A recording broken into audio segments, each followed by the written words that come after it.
kindness, space, Yeah. and giving yourself grace. I was huge about that message to the people I worked with, but I was so unkind to myself.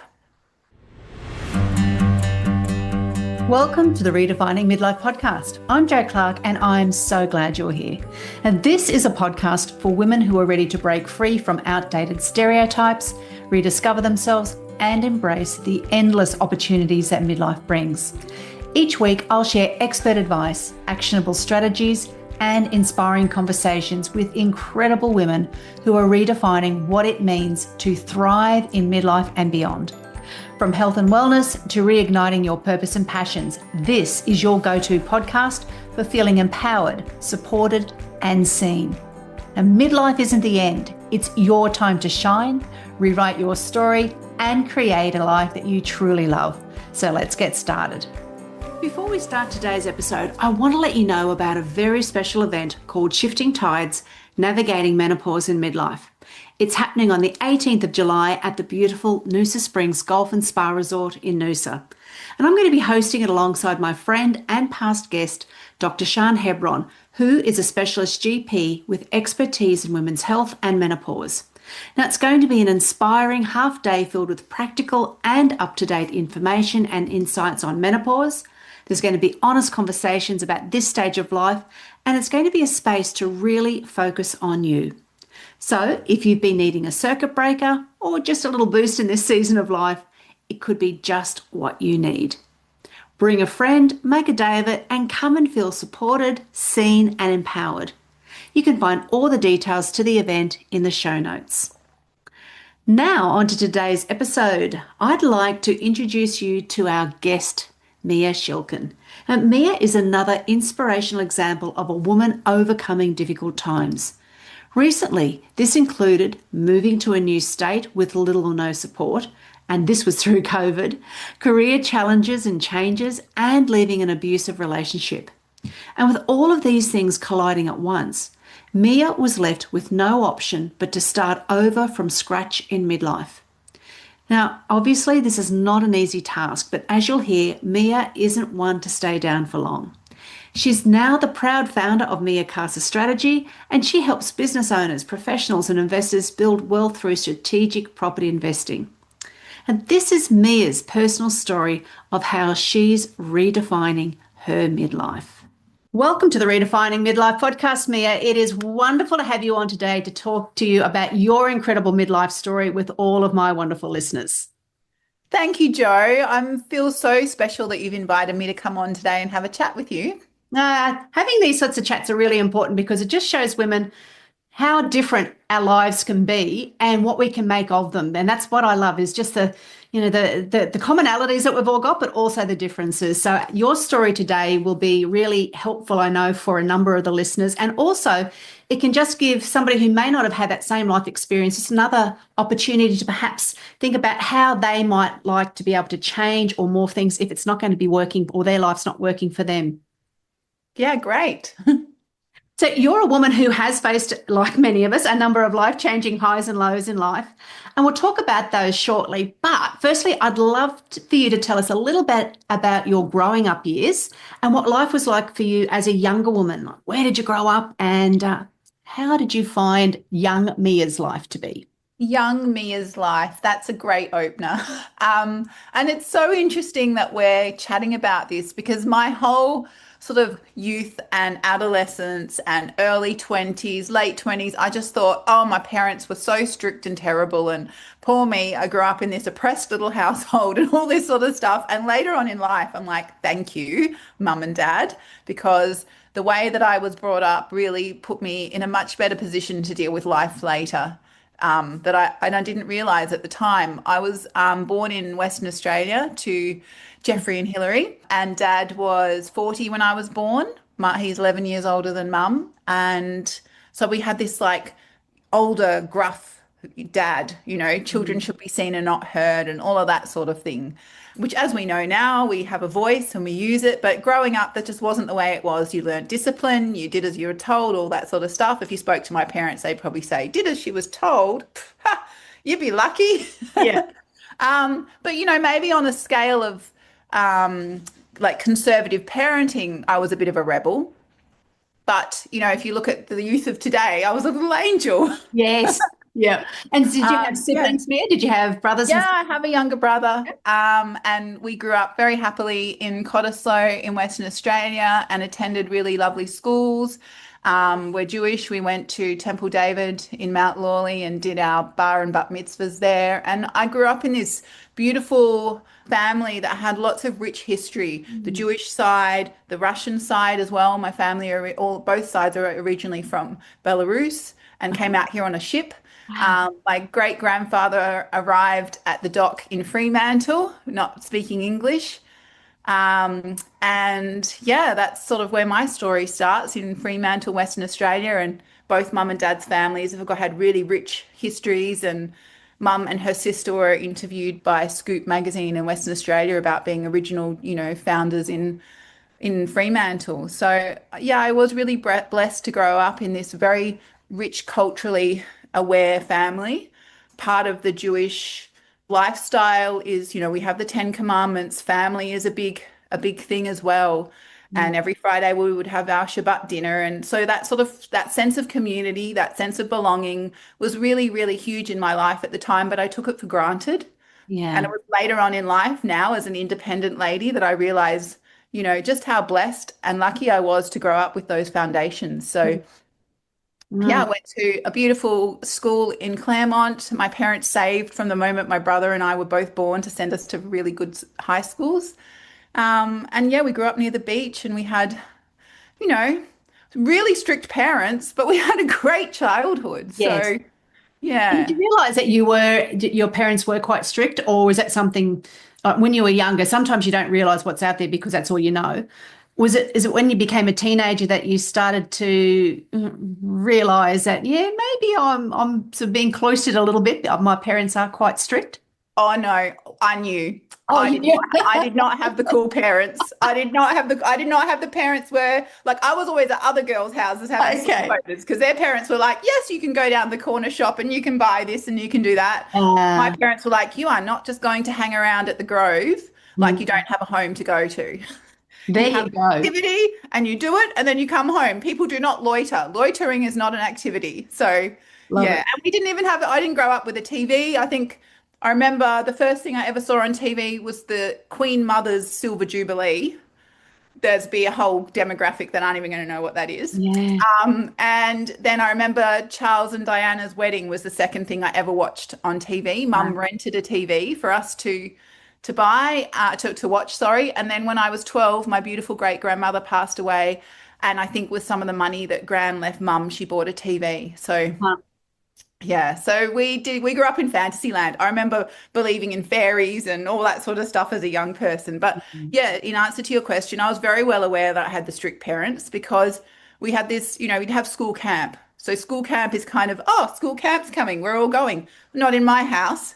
If you oh. didn't behave, you Oh, weren't that going was to used as a school. punishment. Okay. Yep. Yeah, it was never, I mean, I always went, but Yes. it wasn't guaranteed. It wasn't like just because the school says you have camp, you're going. It was if Yeah. you don't, tick off all the things you're supposed to tick off and you don't behave yourself, you're not going on camp. So, But I do love the way that you've spoken to me about the fact that it has been the way that you were brought up was such a great foundation for you for what has come throughout the rest of your life. So that's it's great to be able to look at that with adult eyes now and just see how valuable it was for you. So as a young woman when you were finishing school, did you have a plan in mind for your life? Like was there a study or a particular career path? Did you want to travel the world? What was it for you? absolutely. So, I was determined to become a police officer and specifically a mounted police officer. So, I think what we can gather from that is I actually just wanted to work with horses. Yeah. I wasn't even slightly interested in the rest of it, but I was so determined. I went up to Joondalup in Western Australia to the police academy and had an interview with them and everything. But the funny thing was back then, because I had astigmatism, I was born with astigmatism in my eyes. I've had laser surgery since, but at the time I wore glasses and contact lenses. I wouldn't have passed to get in because of my eyesight. Oh, So it wasn't meant to be. Although these days, I think anyone can get in. But anyway, that's another conversation. But yeah, I wasn't allowed in. So my next thing was I wanted to be a vet. And then I realized that I would last through one animal euthanasia procedure, and that'd be it, curtains for me. So again, I didn't really want to be a vet. I just wanted to work with animals. I left school. I did graphic design at TAFE. I did the Academy of Radio. I bounced around a lot. I did all sorts of different qualifications and studies and everything until eventually I became a youth worker, a disability support worker, and a counsellor. And I did that for most of my 20s. So nothing to do with animals. Yeah, isn't that interesting how you had a complete 180 Yeah. turn with that one there? And you worked as a youth support worker. What did that teach you? Because that's a tough gig. Oh, it was a tough gig, especially back then, and it was really interesting because Mm. there's a set of terms and conditions and rules and regulations, and it's all on paper. But the reality is, I also worked in homeless shelters. There was one particular one in Northbridge that was pretty hardcore. We had it was a bit of sort of a halfway drop-in house for people who were, back then we'd say has an addiction, is an addict. These days, there's a whole new terminology like struggles with addiction and all that sort of stuff. But so forgive me if I'm using old school terminology that's going to offend somebody. I haven't been in those circles for a long time, but yeah, Yeah. we worked with a lot of people who'd been incarcerated or were going to be incarcerated, struggled with addiction, homelessness, all that sort of stuff. So that was a pretty hardcore Mhm. experience going through all of that. The youth work side of it, and it's interesting now I look back on it, I think, how on earth did I do that? There was so much energy and, you know, we'd have these young people that were really on the coal face of life's experiences. There was a lot that was going on in their lives for them. Yeah. And I mean, I was in my 20s doing this, and there were young people coming in that were in their early 20s. So it's really interesting now to look back on it and go, I was a baby. Yes. I was a baby working with really hardcore situations, quite dangerous situations. I remember I was doing outreach work up in the northern suburbs of Perth, and it'd be at night. We'd finish at 10 o'clock at night. We're in the dark. We're walking around shopping centres. We're looking for young people who've gone off into dark corners to do dodgy things that might be getting in trouble, that sort of Yeah. stuff. Young people who've found themselves in a situation that maybe they haven't thought of all the variables. So we were just there, we were patrolling the dark streets. And we had a mobile phone about this big, like a You're brick. carrying a brick And that's around all with we were you doing. We everywhere. just had a mobile phone for protection. They even sent two, I remember being on shift with one other woman, just a very short little lady and me, just wandering the dark streets. So things have changed. It's very different Yes. now. Yeah. Yeah. So how did you go with that when you're seeing the other side of basically almost the opposite to what you grew up with? Was that really confronting for you? Well, I moved out of home late in my high schooling, like right at the end of high school. I went out on my own. Wow. Yeah, I know. That's And yeah. I lived in Northbridge, which anyone that knows Western Australia knows that's like the nightclub and party and 24. It's like the King's Cross of Perth, but not like that. Not living Okay. in the unsavory element, but just like the busyness and the Yeah. 24/7 style. And I had this little apartment and I used to walk down to the nightclubs and walk home again at 6 in the morning, and it was all safe, it was all fine. But I had started to see an element, and that's why I segued into youth work from drug counselling, because what I'd seen, and the heroin was a big thing back then, and heroin is a very unforgiving substance. If you do the wrong amount or the wrong type, that's it, you're dead. So it was quite a full-on experience to be involved with that. And one of my first volunteer positions was with a group called Next Step. And we were the pioneering team that created OOPS, opiate overdose prevention strategy. I was packing up the other day and I actually found the old matches that we used to give out to people on the streets with the phone number, like rip-off book matches. Yeah, Yeah, yeah, yeah. with I can oops written picture on it. them. So I had seen all of that and I had decided that that was too much for me. I didn't want to work with that level Yeah. of I can't think of the word, but it was full on. It was a very much too much for someone of my age. But when I'd applied for that program, they hadn't asked me my age. They just wanted to test us on our capabilities. So that's how come. So to move from that to youth work was kind of a safer place to be. Yeah. Still, it was quite exposed, especially with, what the young people were doing. Methamphetamine had become quite prevalent. the movie Jackass, or one of the movies Jackass, had come out, and there were all these young people just sidling up to cars at the lights and holding on to their tow balls or their wing mirrors or things while they're on their skateboards without the drivers knowing, and holding on, because they were just emulating and Yeah. copying what Yeah. they were seeing in the media. So Mm. it was quite a hectic time. And I found later in my career, towards the end of my 20s, that what was happening is I just sort of had, there was a revolving door of people. They weren't looking for healing, they were looking to be heard. Mm. So they weren't coming to these facilities or establishments to take a step away from their lifestyle, but they just wanted kind of a band-aid in a way to get them to the next cycle, but still within the same cycle. So they weren't wanting to stop their addictive behaviors or change their lifestyle. They were just in need of a band-aid to continue in that cycle. And that can be really draining when you have all of these. And I am quite an empath as well. So I really wanted the best, and I wanted these people to take a step outside their circle that they kept going around in. Mm. But that's not what they wanted. And I think that's what kind of pushed my decision to change careers entirely. And my property investment strategy motto is that I want to help people who want to help themselves. Mm. And that's from your lived experience back in your 20s then, from Absolutely. yeah, Because the I ups. would see that I would be giving all of this compassion and support and advice and guidance, but that's not what was wanted, even though it's what was being asked for. Yes. What was wanted was just a warm place, a warm meal, and an ear. And then they would continue on with the same behavior. Mm. So, Then how yeah. did we had our pre-chat, you spoke about this time in your life when you were working in that area.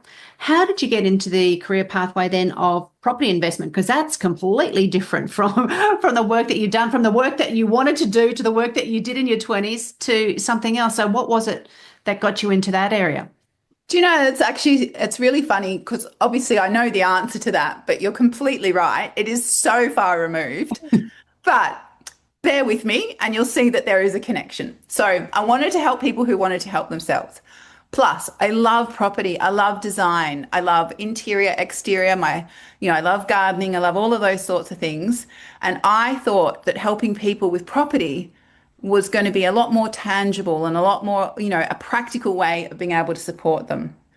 So, but this was without having ever been involved in real estate. This is just what I had seen because in my early 20s, I'd had an incredible experience buying my first property.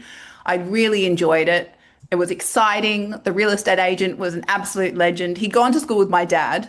Of course, back now, these days, you can't have favorites or anything, but I think back then he recognized my surname and asked me, you know, do you know this person? I was like, yes. He goes, that's your dad. I went to school with him and, Oh, and all this sort of stuff. So when I bought my first property, I had this beautiful experience with this really supportive real estate agent, which, as some of us would know, that's not how they all are. yeah. But it was a huge memory for me. And I'd bought investments in that time as well before I even got into real estate. So I just loved it. I found it stimulating, exciting, looking at the numbers, which numbers had not even never been a big thing for me, but just looking at how property can evolve. You buy a property for this much, and in a few years it's worth even more, and you haven't even done anything to it. So, Mm. yeah, it was this whole, and living in the area that I did around Fremantle, there's beautiful properties, and I just fell in love with the idea of being involved with all these gorgeous houses. Yeah. So that was what I thought real estate was before I got into it. Right. That's what you thought it was. So that was Yeah. what you thought. So the reality for you then The was reality for me was a little bit different. So okay. I'd been working in this industry where I was making a big difference. And then I sort of got into this other industry where it wasn't, I mean, I did make a difference to my clients. And to this day, 17 years later, I still have contact with some of those clients. I have friends now who I helped acquire their first property. And, Right. we've been friends for that entire time. It's really beautiful. So I've got many gorgeous connections from my time. But the people I worked amongst, the other real estate agents, they were just a different breed. They were very focused on money. They weren't, and this is a generalization, so that's not how everybody is or was. But my experience was that some of these people just didn't care. They cared about their KPIs, they cared about themselves, and then somewhere along the line, they cared about the client because they had to, you Yes. know? Yeah. I remember having a conversation at the first real estate agency that I worked at with one of the guys. It was a group that worked as a group, a couple. Won't give away too much. And I said something about, I don't think that behavior is very professional. And one of them spat back at me, well, I'm not a bloody professional, am I? Like it was something to be proud of. I'm a real person. And I was like, no, I think you're missing the point here. Yeah. Yeah. So I just didn't fit in really. And I spent a lot of my life trying to fit in until I realized that actually that's not appealing either.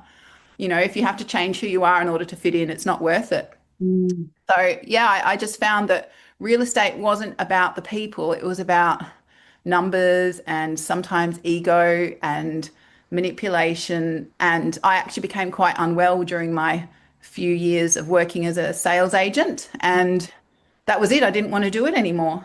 And then I had a beautiful friend who had also been a real estate agent. And she said to me, you've got to meet this guy. He's into the whole Mother Teresa thing that you're into. And I was like, nope, I'm done. I don't know what I'm going to do with my life, but it's not going to be real estate. Anyway, famous last words. Clearly it was. Yes. And so you felt much better once you met this person then, and Once I met him, and he then went on to be my boss for many years, but his entire ideology and focus was all about investment, property as an investment, property as a vehicle, and property as a strategy. So I'm not an accountant, I'm not a mortgage broker or an investment loan broker or anything like that, or a financial planner, but I've worked alongside them for almost 20 years now. Mm. So I've learned quite a lot in those times. And one of the things that I was able to recognize and see through the teaching and the learning at this other company was how property can be used as a really effective tax strategy, as a really effective way to replace what we call superannuation, because superannuation is our retirement strategy.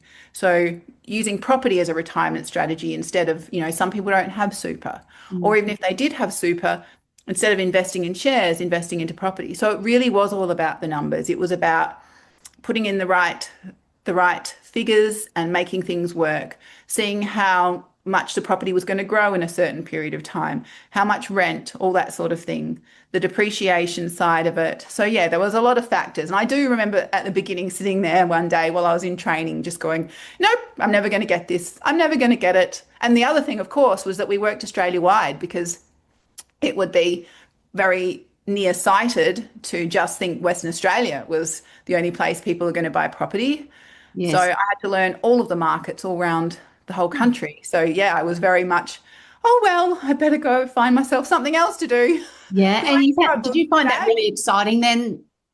Was that a career that opened up your eyes to there's a lot more to it than what I thought. So that for you sort of fed that excitement, and the more you know, the more you know, and yeah, or the more you want to know, I Totally. should say. The more I knew and the more I realized that there is a formula and that if you stick to the rules, you can do great things for your clients. Because I'd struggled with maths in high school. It wasn't something that interested me. It was quite funny. They'd say to us, you're going to need to learn all of this because you're not going to be walking around with a calculator in your pocket when you're older. And well, we've all got them now, haven't we? So, Mr. Maths teacher from year 10 and 11, look at me now. I've just got to know what to put into the calculator. That will be. That's exactly it. But I grew up, with a dad who we'd go shopping, do the food shopping, and he would walk around the shops and he would be adding it up in his head. And when we got to the checkout, he knew exactly how much it was going to Oh cost. He'd wow. have the money. Yeah.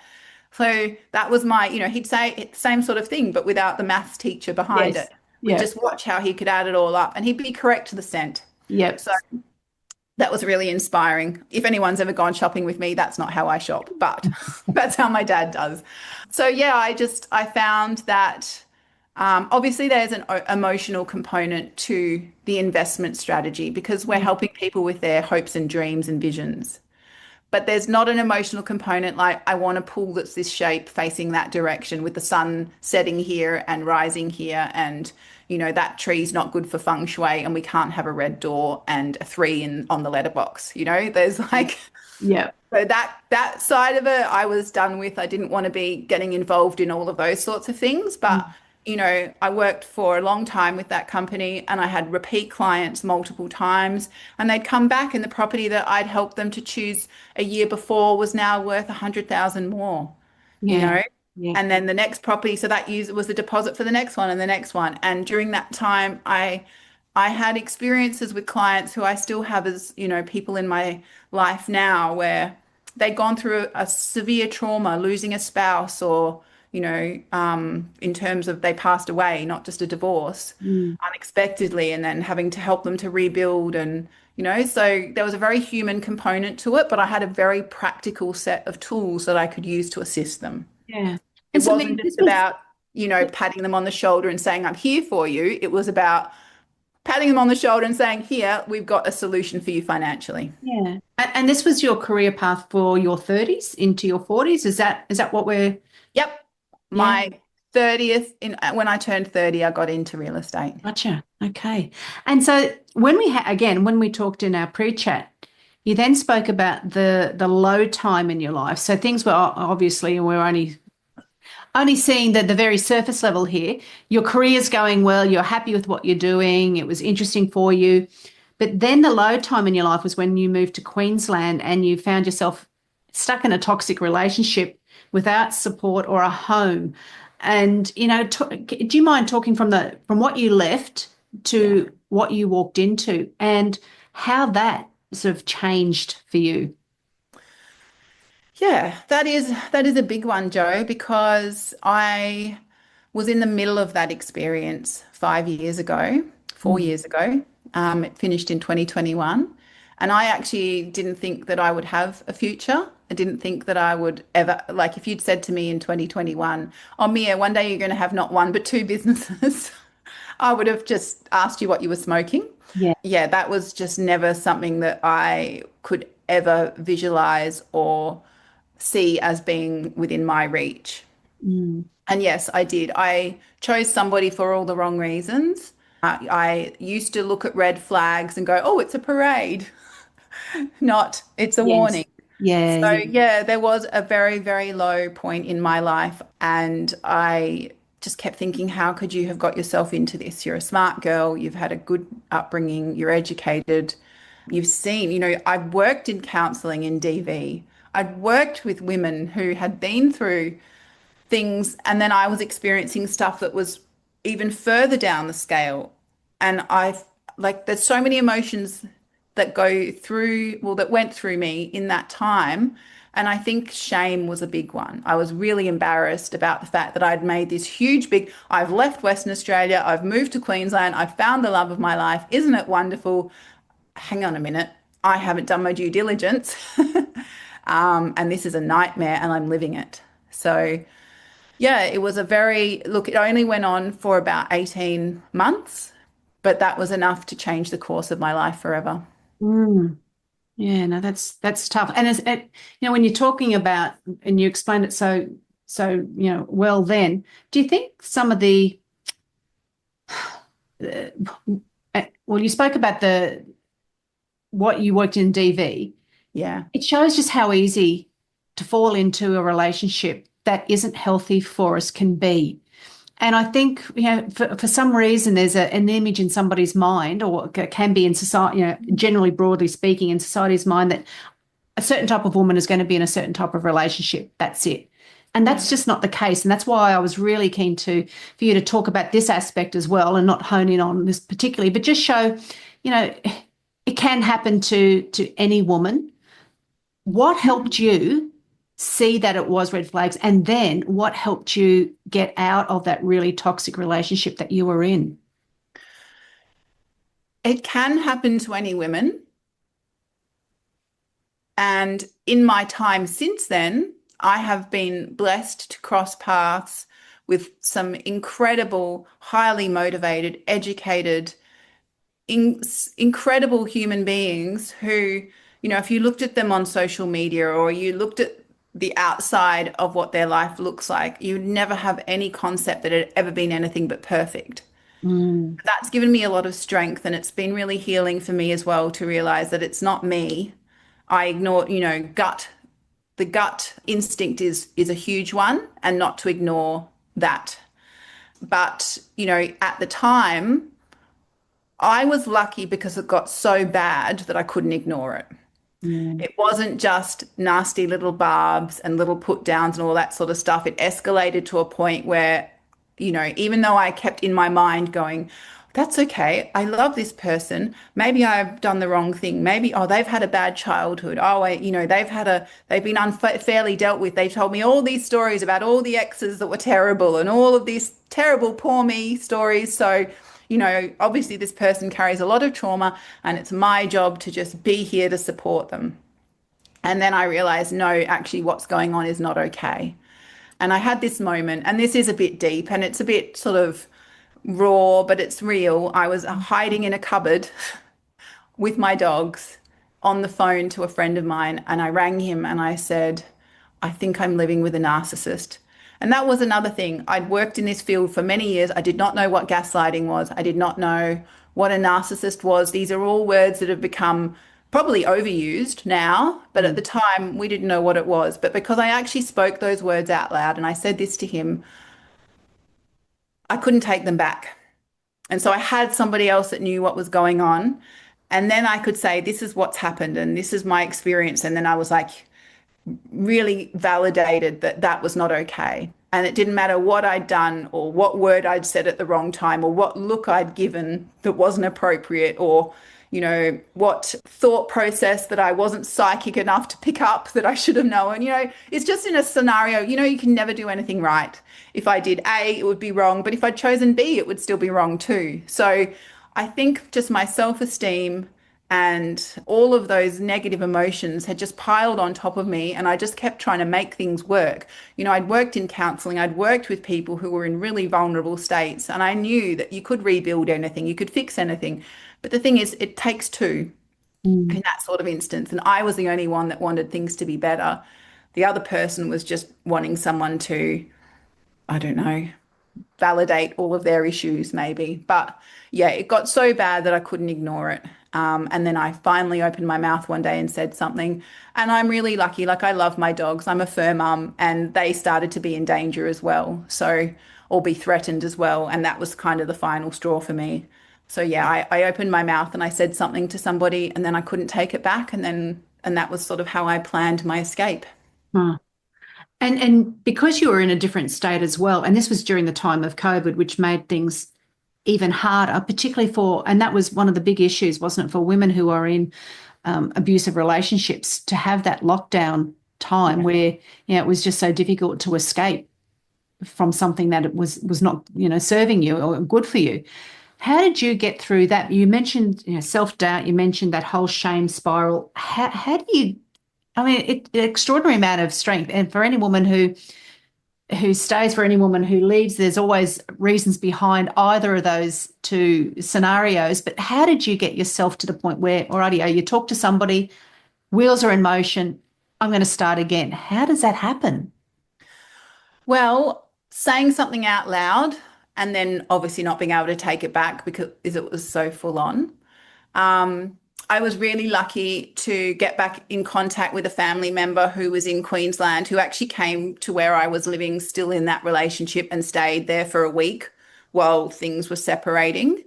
And the person I was involved with at the time misjudged the situation and thought that they had managed to sort of gaslight that person too, and was actually violent in front of them while they were there in the home with us. So that was also another sort of nail in the coffin and another, you Mm, know, step away from being stuck in this sort of bubble of not, always trying to fix, but realizing you're never going to be able to fix it. So yeah. um, there was that. I was really lucky.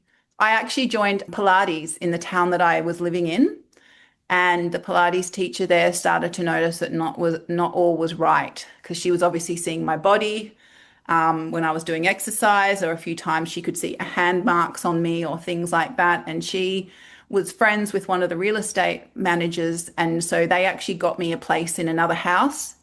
And yeah, I know. So it There's was some such a good people in blessing. the world, aren't There there? are some really good people in the world. So, and it was quite funny. I moved into this house with a whole bunch of 20 and 21-year-old boys that just thought I was this really uncool old lady. And then they met me Having and they were like, oh, adventures. yeah, you're all right. I've been a Yeah. drug and alcohol counselor. So I knew what was going on. I remember coming to the house and going, oh, yeah, what's going on here? And they're like, nothing. We don't do Yeah. anything. It's just, the plants Oh, it's here. like living with my mother. Ugh. Yeah, totally. But I didn't care. And Yeah. then, they all sort of went their own way and I took over the lease and I spent probably 2 years on my own with the dogs because I was still very much traumatized and hiding as Yeah. well. Yes. I finally felt safe. I tried to leave during that 18 months, but the borders were closed. I couldn't get back to WA. And because it's this sort of like merry-go-round of 1 minute it's okay, the next minute it's not, I was hiding a lot from my friends and family in WA because Mm. what if I'd told them what was going on and in the next minute I was popular again, like within my relationship, Yes. so it was, yeah, such a struggle. And my heart really goes out to anybody that is experiencing it. But there is a way forward. And I actually got an award from Audible for like one of those 2 years. I spent 4 months listening to self-help books. Yeah, just listening, absorbing it all. I spent a lot of time in the garden with the dogs, spent a lot of time just walking. But yeah, I was very, very, very alone. Mm. But I lived on my own for many years anyway. But now I was very alone and isolated, and family members couldn't come and see me if they didn't already live in Queensland. So yeah, it was just a time for a lot of self-reflection and a lot of self Mm. work and Yeah. a lot of work on my self-worth. So yeah, it was quite a healing Kudos to you, time. because that would have been an incredibly difficult time in your life. And just the mere fact that you're talking about today, thank you, because sharing these experiences really does help normalize what is well, it's not normalized, but it brings to light Takes something the that stigma away. exactly, that's the better way of putting it, because it is a normal way of being for so many people in our society, and it shouldn't be. And so by talking about it and making it as though, it's a conversation that we can have openly really does help other people. So thank you for sharing that. Were you working during this time, or did you have to give up your career as well as part of, the relationship requirements? Yeah, that's also, it's so funny when you ask me these questions, I get little flashbacks to stuff and Yeah. it's really interesting. And I don't want for any moment you or anyone listening to this to think that talking about this traumatizes me or upsets me or drags me back into it. It doesn't at all. And I am happy to share it because I don't want anyone else to go through what I went through if they can possibly avoid it. And if they Mm. are in it, to know that it's not you. And even if you're not acting like the best version of yourself, that's just because of the situation that you're in and that there is a light at the end of the tunnel. And it's not an oncoming train. Yeah. It is freedom.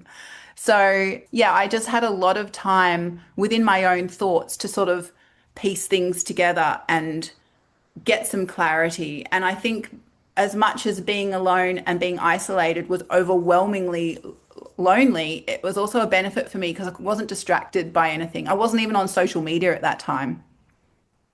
So I didn't have, Facebook or Instagram or anything to just go doom scrolling and to look at all of that sort of stuff. So what actually happened was I worked Australia wide with clients. So a lot of it was done on Zoom or the phone.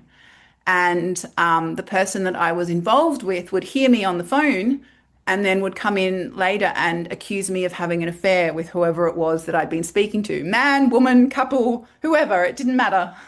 So it really did impact my ability to be able to do my job properly. Yeah. And that's the kind of insanity that sometimes we find ourselves dealing with. Someone just says something and it's completely not true, but you can't argue with them because they have just decided that it is what it is. And that's, they could say it's Tuesday, but it's actually Monday. And if you argue with them, you're a terrible person. So it did. But unfortunately, during that time as well, I also started to realize that probably the environment that I was working in was not one that was good for me anymore.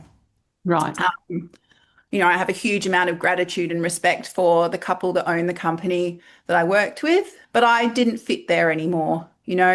And they actually said one day, Mia doesn't play well with others. And I was like, I actually do. I just don't play well with idiots. And you Yeah, keep you're hiring you're ready idiots. to try a different playground, basically, is what you need to Totally. do. That's Yeah. right. Because, Yeah. when you're working in property strategy, that's about helping people.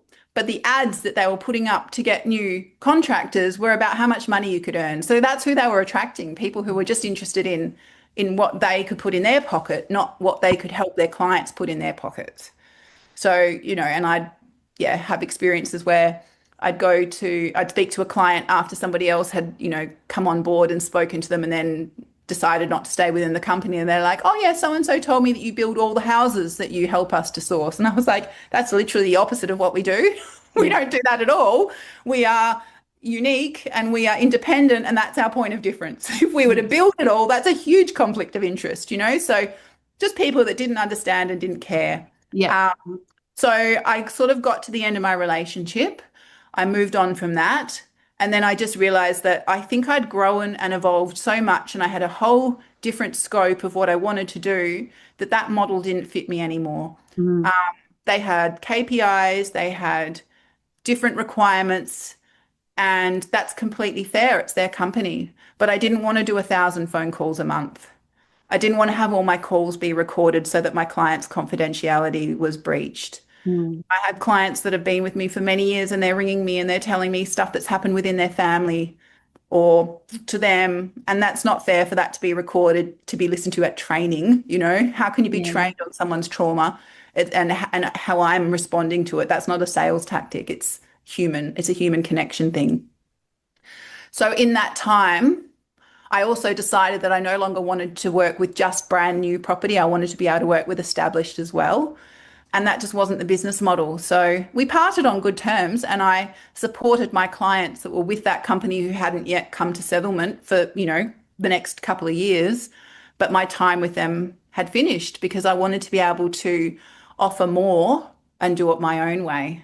Um, Mm. and you can't do that within someone else's business because that's not what they've, created. So And that's the exciting part for you then. So even with the chaos of the time, you've left that workplace in a relationship that was not healthy for you, left that.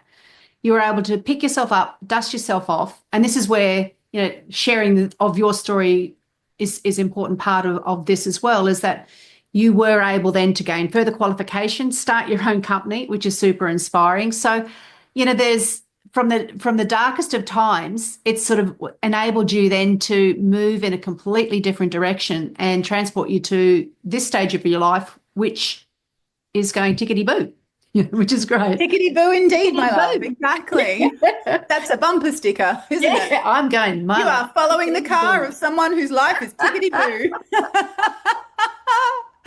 Yeah. Hey, that's a good name for a property business, tickety boo Tickety property. boo. Hey, listen to that. It just rolls off my It tongue. just rolls off the tongue. No, you're right, but I just want to clarify there was a lot of dust and a lot of dusting Oh, off. It yeah. wasn't just like a hey, hello Yeah, that's right. One 2022, day I'm here I finding am. I walk in and put my power suit on and this has all happened. That's right. But that's the inspiring thing, because I think for so many women who go through the difficult times, that whole messy middle, and it can, you can be wading through all that custard for a bloody long time.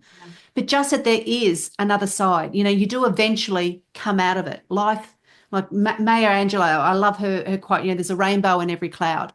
There will be something, God willing, you come out of it alive like you did. But there's also that rainbow that you've got to the other side now. Yeah, there is. There are many rainbows. My niece's name is Rainbow, Oh, and I have been living in Rainbow Beach, so there were. beautiful. But yeah, there was a lot of realizations that, and I just had a beautiful time at a retreat on the weekend. I went along to Reignite Retreats, which is run by the most beautiful couple, James and Chantel, on the Sunshine Coast. And it's my fifth retreat with them. And it is the first retreat where I've allowed myself to be filmed Mm. or photographed because I was hiding before then. I had this oppressor, or I don't even know, maybe that gives them too much power, but I had this person that was constantly over my shoulder trying to sabotage things and Mm. with their own brand of reality or whatever. So yeah, I didn't ever want my location to be known.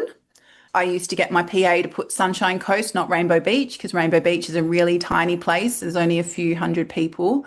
And yeah, I was still genuinely scared for my safety. So, but that's just a testament to the evolution and the courage Damn and the right it is. support that I've had, Yeah. even going to these sorts of retreats and just having saying to them, look, by the way, and like James said to me on the weekend, how are you feeling about being filmed now? And I said, go for it. And I even recorded a testimonial for them because I was like, yeah, I'm free now. I'm okay. I can do this. Yeah. Yeah. Well, that's great news for you. So you're now enjoying two businesses, you said before. Yeah. So Yeah. you've come from zero to now Yes. two businesses, and that's exciting. So what are you looking forward to then, say in the next 5 to 10 years with regards to business side professionally and also personally? Well, you're right. Two businesses and both have a huge amount of potential. So I launched Mia Casa Property Investment Strategy in 2023. I didn't really have an official name or anything prior to then, but I still had clients contacting me wanting support with their portfolios. I tried to work for somebody else in that time and just, well, the universe, God, whatever you believe in or your listeners believe in was pushing me to something different. It's funny, I kept looking for doors this way and it was the other direction that I needed to go in. So Mia Casa, I work with clients on their portfolios. We've got an education platform that is coming soon. So that's going to be able to appeal to a whole heap of other people so I can help more people than just whoever's in front of me. That business has given me opportunities to speak at conferences and gatherings and events to help other people. And my other business, which is a franchise, it's called D32 Business Growth Network, and it's a networking group. And again, not even slightly what I had in mind. I just had a friend of mine that said, because I'm in Rainbow Beach, there's a couple of hundred people here, and a lot of them are not at the stage of their life where they're looking at property because they're here to retire, So someone said to me, you need to do more networking. And next minute, I bought my own networking business. Just went from A to Z really quickly. Yeah, yeah. And Mia Casa started because I deleted my LinkedIn accidentally. And I'd had thousands of contacts on LinkedIn. Oh Put a no. post up on a group that I was in on Facebook saying, hi, I'm sorry, I'm a property strategist and I've just deleted my LinkedIn and I don't know what to do. Does anyone know how to help?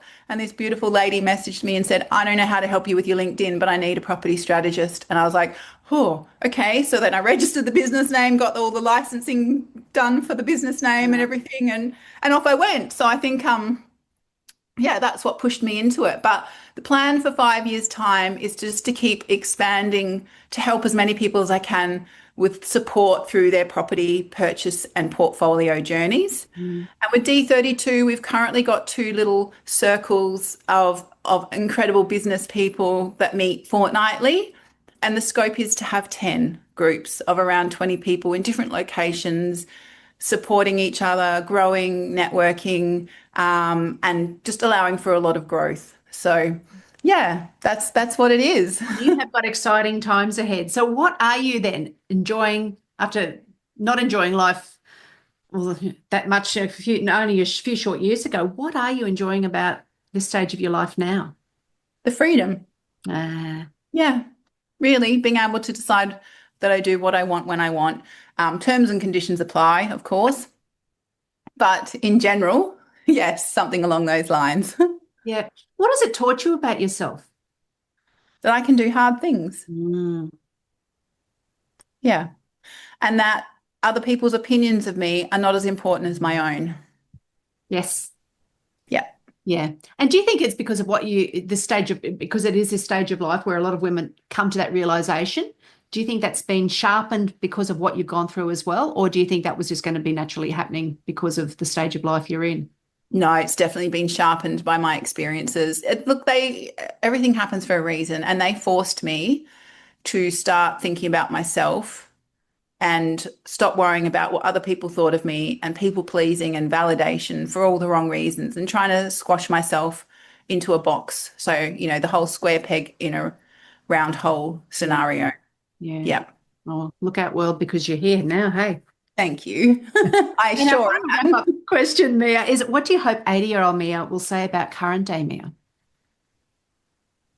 Ah, I hope 80-year-old Mia, who will have many more years to come, Mm-hmm.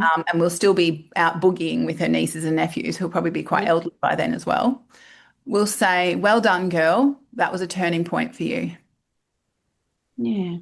Yeah, well done. Wasn't easy, but you did it and you stuck to it."